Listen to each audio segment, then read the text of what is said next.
നമ്മളുടെ ഒരുമിച്ചുള്ള ധ്യാനത്തിനായി പിന്നെ വിശുദ്ധ ഏവൻഗേലിയോനായിട്ട് വായിച്ച വേദഭാഗത്തിൽ നിന്ന് ഒരു വാക്യം വായിക്കുന്നു.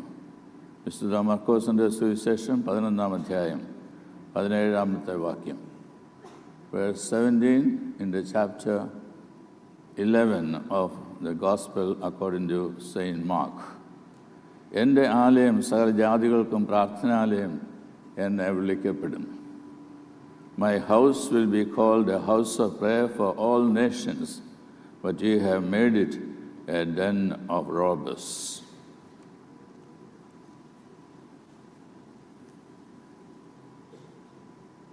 കർത്താവിൽ പ്രിയരെ, ദൈവത്തിൻ്റെ അതിപരിശുദ്ധ നാമം വാഴ്ത്തപ്പെടുമാറാകട്ടെ. ഇടവദിനം കൊണ്ടാടുന്നതായുള്ള കുറ്റപ്പുഴ ജെറുസലേം മാർത്തമ്മ ഇടവയ്ക്ക് സ്വർഗീയമായുള്ള നൽവരങ്ങൾ ദൈവം തമ്പുരാൻ ഉയരത്തിൽ നിന്ന് വർഷിപ്പിക്കട്ടെ എന്ന് പ്രാർത്ഥിക്കുന്നു. ഇന്ന് നമുക്ക് ധ്യാനത്തിനായിട്ട് ലഭിച്ചിരിക്കുന്ന വേദഭാഗം കർത്താവായ യേശുക്രിസ്തു യെരുശലേം ദേവാലയത്തെ ശുദ്ധീകരിച്ചതായിട്ടുള്ള വേദഭാഗമാണ്. പള്ളി പ്രതിഷ്ഠയ്ക്ക് ശേഷം, ദേവാലയ കൂദാശയ്ക്ക് ശേഷം നാം ആരാധനയ്ക്കായിട്ട് ഒന്നിച്ച് കൂടിയിരിക്കുന്നതായിട്ടുള്ള ഈ അവസരം നാം ശ്രദ്ധിക്കേണ്ടതായുള്ള കാര്യങ്ങൾ എന്ത് എന്ന് ഈ വചനത്തിൽ നിന്ന് ധ്യാനിക്കുന്നതിനായി അല്പസമയം വിനിയോഗിക്കാം. കവയിത്രിയും ദിവംഗതയുമായ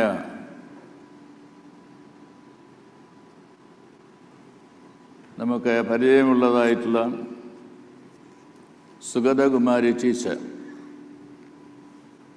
ഒരു പ്രാവശ്യം തിരുവനന്തപുരം കൊല്ലം ഭദ്രാസനത്തിലുള്ള പട്ടക്കാരുടെ മീറ്റിങ്ങിൽ പട്ടക്കാരോട് സംസാരിക്കുന്നതിനായിട്ട് വരികയുണ്ടായി.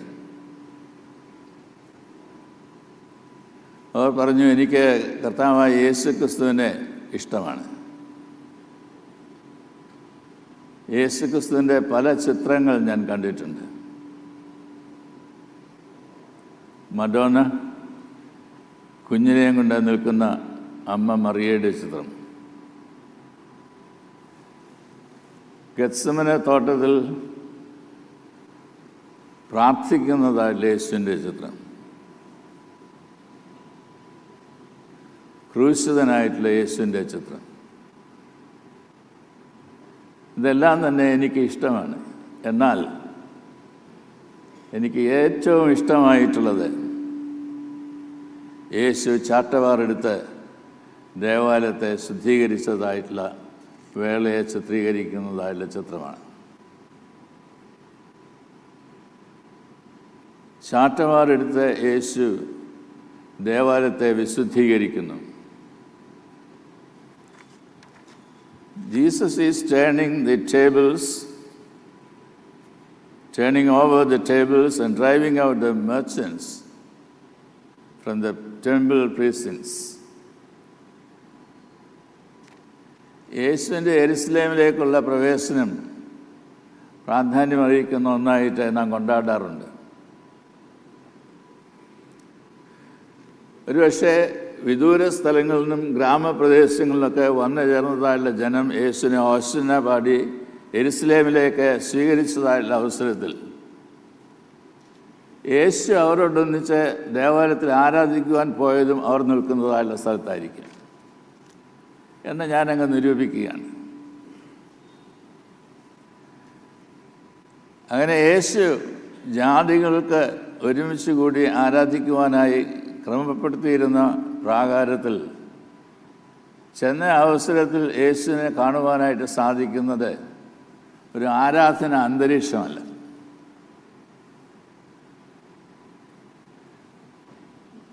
അത് കറക്റ്റ് ചെയ്യണം എന്നത് കർത്താവ് ആഗ്രഹിക്കുകയുണ്ടായി.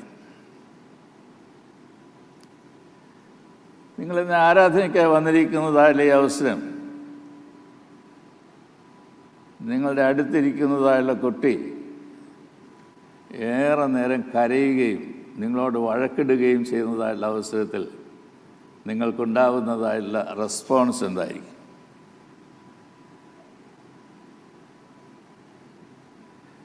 എന്നോട് പറയുന്നതിനായിട്ട് ശ്രമിക്കണ്ട. We will be disturbed.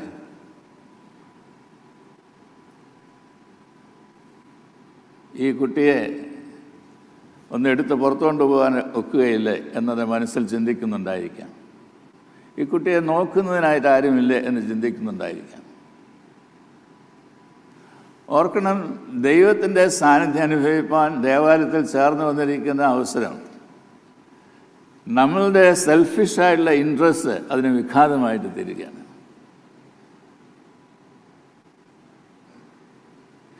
നമ്മളുടെ ഇൻകൺവീനിയൻസ് ആണ് നമ്മൾ നോക്കുന്നത്.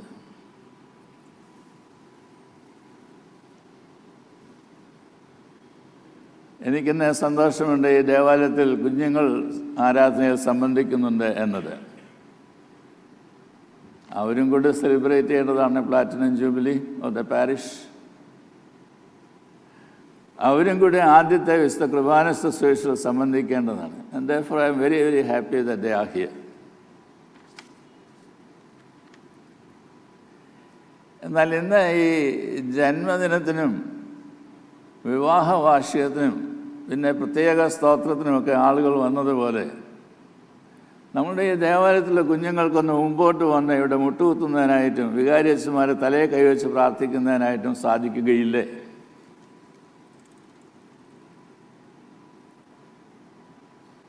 Don't you think that they have a place here in this parish? Don't you think that they have a role to play in the worship service we have here?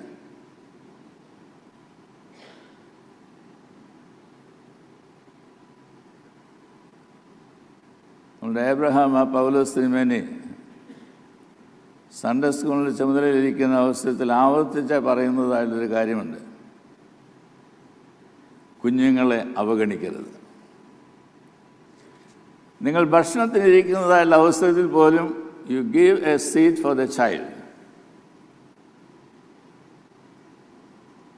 Let the child feel the importance of the occasion, importance of the day.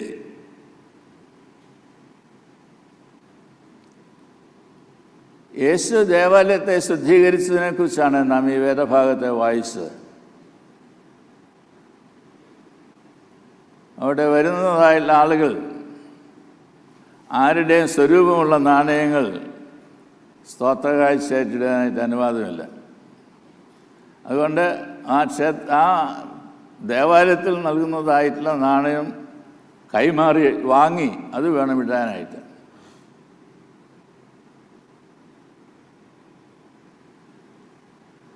ഞാനൊരിടത്ത് വായിച്ചത്, അങ്ങനെ കൈമാറി വാങ്ങുന്നതായുള്ള നാണയത്തിൻ്റെ മൂല്യം എന്ന് പറയുന്നത് 20 times the ordinary coin.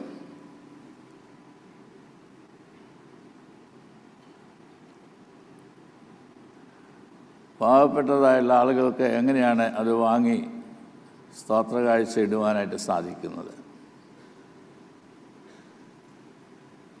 ബലി കഴിക്കുവാനായിട്ട് ആടിനെയും കൊണ്ട് വരുന്ന അവസരത്തിൽ ഊനമില്ലാത്ത ആടിനെ വേണം ബലി കഴിക്കുവാൻ.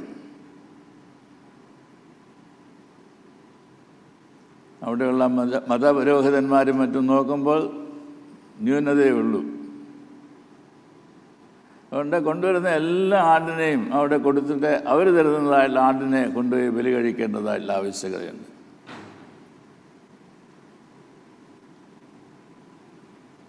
Do you think that this is appropriate in a temple, in a parish, where worshipping community gather together and find it difficult because of the transactions taking place over there?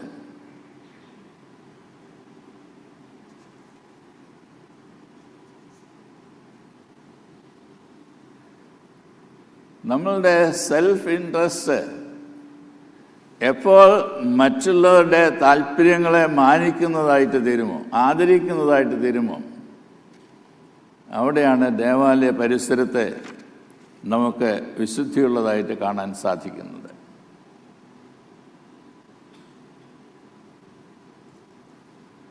ഇന്നത്തെ Malayala Manorama Sunday supplement നിങ്ങൾ വായിച്ചിട്ടുണ്ട് എങ്കിൽ രോഹിണി തിരുനാൾ നന്മ വരുന്ന വഴികൾ എന്നുള്ള തലക്കെട്ടിൽ എഴുതിയിരുന്ന ഒരു ഭാഗം നിങ്ങൾ കണ്ടു കാണും. അവിടെ ഒരു ലിൻഡ എന്ന് പറയുന്ന യുവതിയെക്കുറിച്ചാണ് വിവരിക്കുന്നത്. വിക്ടോറിയ ഓസ്റ്റിൻ രേഖപ്പെടുത്തിയിരിക്കുന്നതായുള്ള ഒരു ചിത്രീകരണം. അവരുടെ വിവാഹ ജീവിതം ഒഴിയേണ്ടതായിട്ട് വന്നു. അങ്ങനെ ജീവിതത്തിലെ ഭാരങ്ങളും പ്രയാസങ്ങളും സങ്കീർണമായിട്ടുള്ള ജീവിത നിമിഷങ്ങളുമൊക്കെ പിന്നിടുന്നതായിട്ടുള്ള അവസരത്തിൽ വെറുതെ നോക്കിയിരുന്ന അവസരങ്ങളായിട്ട് മാറി. TV ഓൺ ചെയ്യും, അതിലുള്ളത് എന്തെങ്കിലും കാണും, ഒരു ചോക്ലേറ്റ് കയ്യിലെടുക്കും, അത് മുഴുവൻ തിന്നും. ഇങ്ങനെ ദിവസങ്ങൾ കഴിഞ്ഞതായിട്ടുള്ള അവസരത്തിൽ ഡോക്ടർ അവരോട് പറഞ്ഞു, നിങ്ങളുടെ വെയിറ്റ് കൂടുതലാണ്, കുറയ്ക്കണം.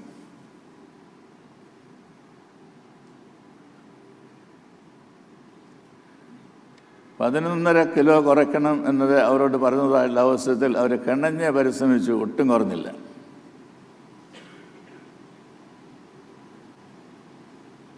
അപ്പോൾ നിങ്ങളുടെ വെയിറ്റ് കുറയുന്നതിനായിട്ട് കഴിയുമെന്ന് രേഖപ്പെടുത്തിയിരുന്നതായിട്ട് ഒരു സെൻറ്ററിൽ പോകുന്നതിനായിട്ട് തീരുമാനിച്ചു.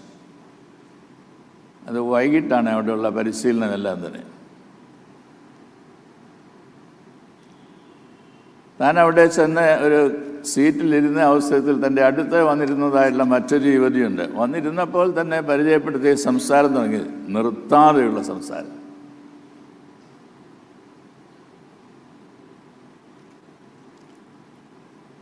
അപ്പോൾ ഒന്ന് നിർത്തുന്നതിനായിട്ട് ഇടയ്ക്ക് കയറി ചോദിച്ചു, നിങ്ങൾ എന്തിനാണ് ഇവിടെ വന്നത്?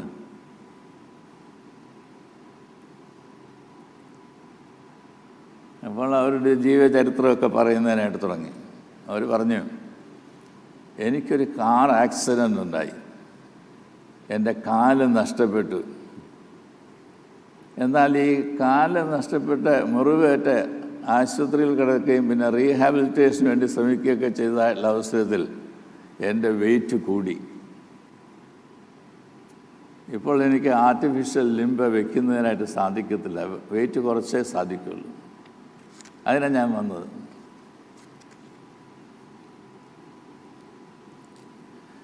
അപ്പോൾ ലിൻഡയ്ക്ക് മനസ്സിലായി, ഈ തൻ്റെ സ്നേഹിത തൻ്റെ അടുത്തിരുന്ന് നിർത്താതെ സംസാരിച്ചെങ്കിലും അവൾക്ക് ഒരു ആവശ്യമുണ്ട് എന്ന കാര്യം.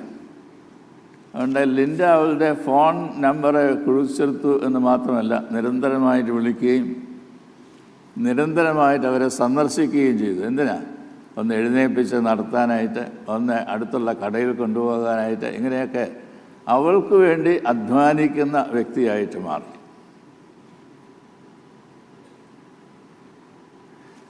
അവളുടെ വെയിറ്റ് കുറഞ്ഞു, ആർട്ടിഫിഷ്യൽ ലിംബ് വയ്ക്കുന്നതിനായിട്ടൊക്കെ സാധിച്ചു. അതോടുകൂടി ലിൻഡായുടെയും വെയിറ്റ് കുറഞ്ഞു. ജോലി ചെയ്തല്ലേ, ദിവസം തോറും ജോലി ചെയ്തല്ലേ, അതുകൊണ്ട് കുറേ എനർജി നഷ്ടപ്പെട്ടു, എക്സോസ്റ്റഡായി, ശരീരം വണ്ണം കുറയുന്നതിനിടയായിട്ട് തീർന്നു. മറ്റുള്ളവരുടെ നന്മയെ എപ്പോൾ നമുക്ക് ആദരിക്കുന്നതിനായിട്ടിടയായിട്ട് തീരുന്നുവോ അവിടെയാണ് നമ്മളുടെ ജീവിതത്തിൻ്റെ ധന്യത കണ്ടെത്തുവാനായിട്ടിടയാകുന്നത്. പലപ്പോഴും നാം അത് മറന്നു പോകുന്നു.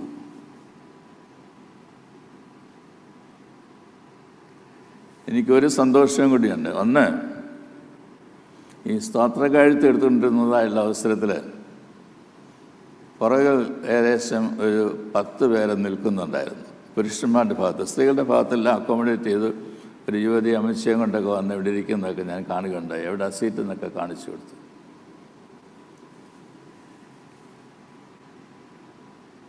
ഇന്ന് മാത്രമല്ല,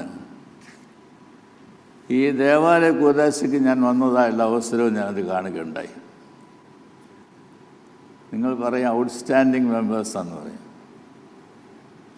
അല്ല, നമ്മൾ ഇടമുള്ളിടം കാണിച്ചു കൊടുത്ത് വന്ന് ഇരിക്കൂ എന്ന് പറയാത്തത് കൊണ്ടാണ്. Which is courtesy, which is divine.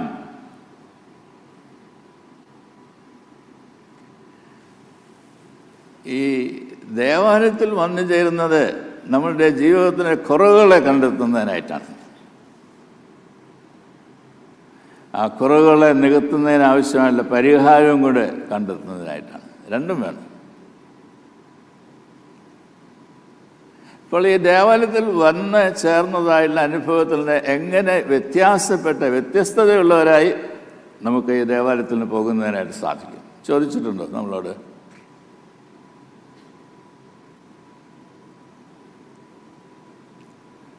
യേശുക്രിസ്തു ദേവാലയത്തിൽ ചെന്നതായുള്ള അവസരത്തിൽ ജാതികൾക്ക് അവിടെ നിന്ന് ആരാധിക്കുവാൻ കഴിയാത്തതായുള്ളൊരു സാഹചര്യം സൃഷ്ടിച്ചിരിക്കുന്നതാണ് കണ്ടത്. മേശകളെയൊക്കെ മറിച്ചിട്ടു, ചാട്ടമാരെടുത്ത് അടിച്ചു, ആളുകളെല്ലാം പുറത്താക്കി. ആരും അതിലെ പോകുന്നതിനായിട്ട് അനുവദിച്ചില്ല. എന്ന് പറഞ്ഞാൽ ഒരു വർഷിപ്പിംഗ് അറ്റ്മോസ്ഫിയർ ക്രിയേറ്റ് ചെയ്ത് കൊടുത്തു.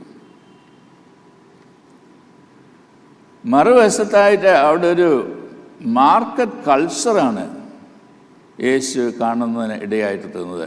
Not a human culture, market culture. ഈ മാർക്കറ്റ് കൾച്ചറിൽ നമുക്ക് വേണ്ടാത്തൊക്കെ എടുത്ത് ദൂരകളെ, നോട്ട് ഇൻ ഹ്യൂമൻ കൾച്ചർ. നിങ്ങളാരും നിങ്ങളുടെ കുട്ടികളെ എടുത്തൊന്നും പുറത്ത് കളയാറില്ല.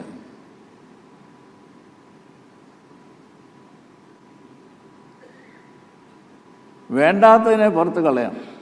എന്ത് ചെയ്താലും ഒരക്കാശ ലാഭം ഉണ്ടാവണം. അത് നമ്മളുടെ സ്വഭാവമാണെന്നാണ് പരക്കെ പറയുന്നത്. ശ്രീയാനിക്കാരുടെ സ്വഭാവമാണ്. വീണാൽ അരക്കാശും കൊണ്ട് എഴുന്നേൽക്കുള്ളൂ. ലാഭം.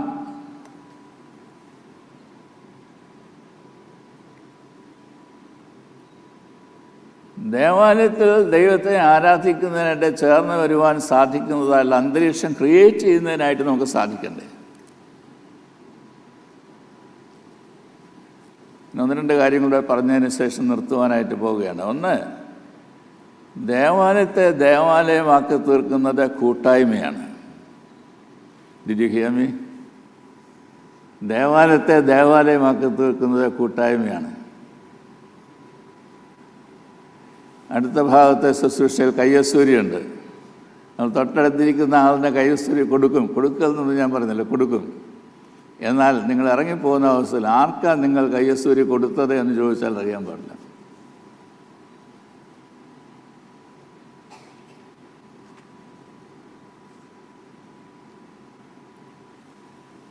This is A house of fellowship.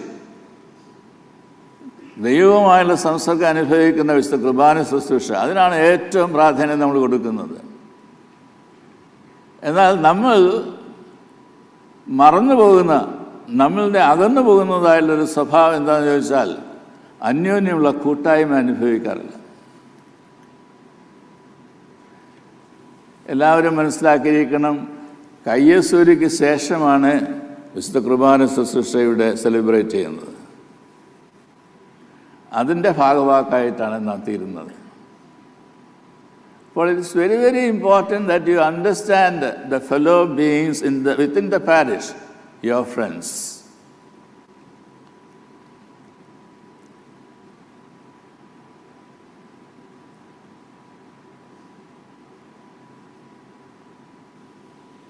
ചില ഇടവേളയിൽ ഏറ്റവും അവസാനം പരസ്യം വയ്ക്കുന്നത് ഇഷ്ടമില്ല. കാരണം ഒത്തിരി ആളുകൾ അതിന് മുമ്പേ തന്നെ പൊയ്ക്കളയും. കുർബാന കൈക്കൊണ്ടിട്ട് തിരിച്ച് സീറ്റയിലോട്ടല്ല പോകുന്നത്, ചിലർ വീട്ടിലോട്ടാണ് പോകുന്നത്. നിങ്ങൾ ചെയ്യരുത്. ഇനി തിരുമേനി അങ്ങനെ പറഞ്ഞെന്നും പറഞ്ഞ് ഇനി നാളെ തൊട്ട് വ്യത്യാസപ്പെടുത്തരുത്. അതല്ല, നിങ്ങൾ നിൽക്കണം, തങ്ങി നിൽക്കണം, ആളുകളെ കാണണം, പരിചയപ്പെടണം, ചോദിക്കണം, മനസ്സിലാക്കണം. ഇന്ന് എത്ര ആളുകൾ പുതുതായിട്ട് ഈ ദേവാലയത്തിൽ വന്നിട്ടുണ്ട് എന്ന് ഇവിടെ ഒരു അച്ഛൻ ചോദിക്കുകയല്ല ആവശ്യം. നിങ്ങൾ കണ്ടെത്തി പറയണം, അല്ലെ മനസ്സിലാക്കി പോകണം. അവരുടെ ജീവിത ആവശ്യങ്ങളെ ഗ്രഹിപ്പാനൊക്കെ നമുക്ക് ഇടയായിട്ട് തീരണം. അതാണ് ഒരു ദേവാലയമായി തീരുന്നതിൻ്റെ ലക്ഷണം.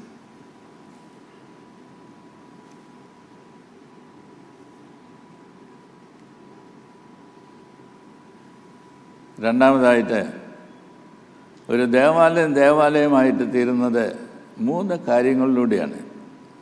ഒന്ന്, കർത്താവായ യേശുക്രിസ്തു നമുക്ക് കാണിച്ചു തന്നതായിട്ടുള്ള ഒരു ഇൻക്ലൂസീവ്നെസ് നമ്മിൽ കാണപ്പെടുന്ന അവസരത്തിലാണ് നമ്മളുടെ മനസ്സും ഹൃദയവുമൊക്കെ തുറന്ന് മറ്റുള്ളവരെ സ്വീകരിക്കുന്നതിനായിട്ടിടയായിത്തീരുന്ന അവസരമാണ് ഇൻക്ലൂസീവ്നെസ്. 2, കമ്പാഷനേറ്റ്, മറ്റുള്ളവരുടെ ആർദ്രതയോടുകൂടി പെരുമാറുന്നതിനായിട്ട് സാധിക്കണം.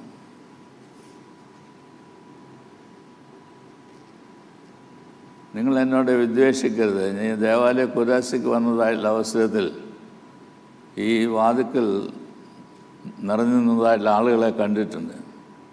അവർക്ക് ഇരിക്കാൻ ഇവിടെ ഇടയില്ല എന്ന് നിങ്ങൾ വിചാരിക്കുന്നുണ്ടോ? നമ്മളുടെ മനസ്സടഞ്ഞതായിരുന്നു എന്നതുകൊണ്ട് സാധിച്ചില്ല.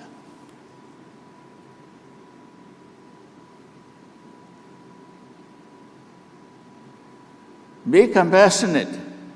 Be compassionate to the people who come to the sanctuary for worship. And thirdly, നീതിപൂർവമായുള്ള കാര്യങ്ങൾ നിർവഹിക്കാനായിട്ട് നമുക്കിടയായിട്ട് തീരണം. എവിടെയൊക്കെ അനീതിയുണ്ട് എന്നത് മനസ്സിലാക്കി തിരുത്തുന്നതിനായിട്ടുള്ളൊരു ഉത്സാഹം നമ്മൾ കാണപ്പെടുന്നു.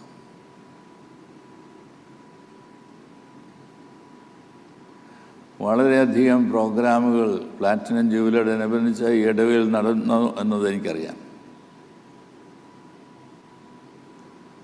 അല്ല, അവിടെയെല്ലാം നീതിപൂർവമായ ഇടപെടലുകളും അനീതിപൂർവമായ ഇടപെടലുകളും ഒക്കെ കാണുന്നതിനായിട്ട് നമുക്ക് സാധിച്ചിട്ടുണ്ട്, അല്ലെങ്കിൽ അറിഞ്ഞിട്ടുണ്ട്. ഒരു കറക്റ്റീവ് മെഷർ ഉണ്ടാകുന്നതിനായിട്ട് സാധിച്ചിട്ടുണ്ട്. Are we better than yesterday? Are we better than yesterday?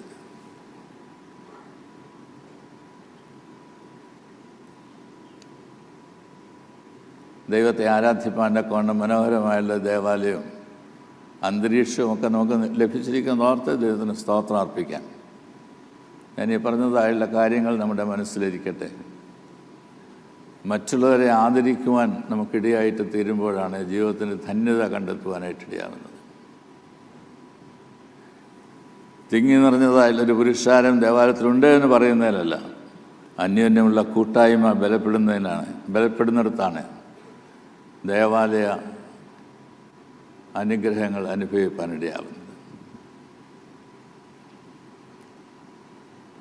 മൂന്നാമതായിട്ട് കർത്താവായ യേശു ക്രിസ്തു പറഞ്ഞതായിട്ടുള്ള ജീവിതത്തിൽ കാണിച്ചു തന്നതായുള്ള കാര്യങ്ങൾ. ഒന്ന്, മറ്റുള്ളവരോട്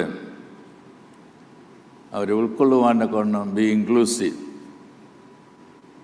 and B compassionate and do justice. കർത്താവെ, ഇപ്രകാരം നിൻ്റെ ജനമായിട്ട് ഈ ലോകത്തിൽ ജീവിപ്പാൻ ഞങ്ങളെ ഇടവകയായിട്ട് അവിടുന്ന് ശക്തീകരിക്കണമേ, വിശുദ്ധീകരിക്കണമേ എന്ന് നമുക്ക് പ്രാർത്ഥിക്കാം.